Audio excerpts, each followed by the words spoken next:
So from tech news, we go to some news of a more technological floating kind, if I can call it that, because after many months at sea, the Greenpeace organization's iconic Arctic Sunrise ship, currently on an Arctic to Antarctic expedition, was just welcomed into the mother city. Nice one, man. I like that. So always on the leading edge of research, awareness, and certainly activism, very proactive about preserving our planet and protecting vulnerable communities who have no voice. We love it. Arctic Sunrise and her crew make quite a formidable team.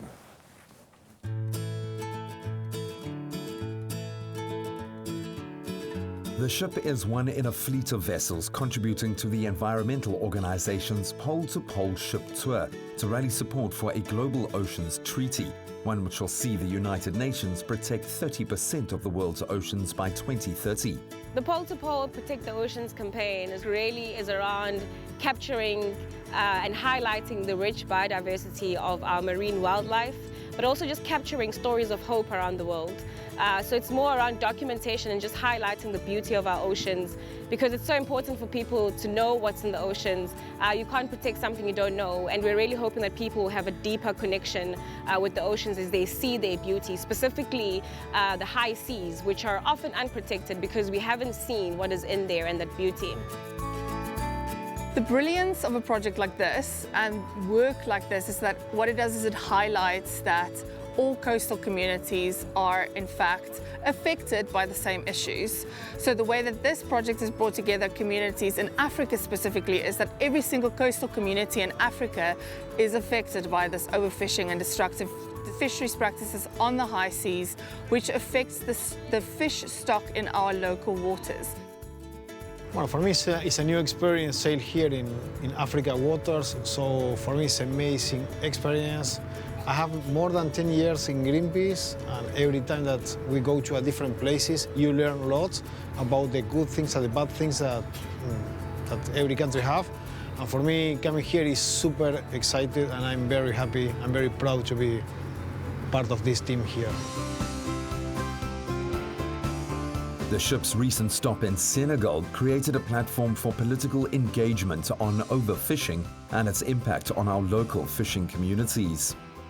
These two stories, these two worlds are bound together by the same issues and by the same fates. Women are very much a part of this chain, from when the fish is caught to when it is sold, and women processors specifically, they earn income to support their families through processing this fish. And you find that in South Africa and in Senegal, which has been our other ship stop, from Northwest Africa to Southern Africa, and the story is essentially the same. I try to motivate with trying to share my own experience.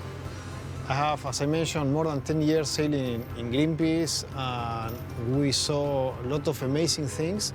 And the worst part of the human side, we are all living here. We are all part of the crew of the planet Earth. So always try to motivate as much as I can. The team regularly overcomes stormy conditions, but nothing can dim their resolve. We're hoping that a lot of the research or the work that will come out of it will strengthen the United Nations negotiations process for a global oceans treaty, which really aims to protect 30% of our high seas by the year 2030. And we currently have a petition that's running where we've had over 2 million people sign up and really come behind us and rally, sending a strong voice to the United Nations saying our oceans need to be protected. A lot of our work is funded or supported. It's through people, ordinary citizens, really just identifying with the work that we do, which is assisting us in being activists and being impactful in the spaces that we're working in.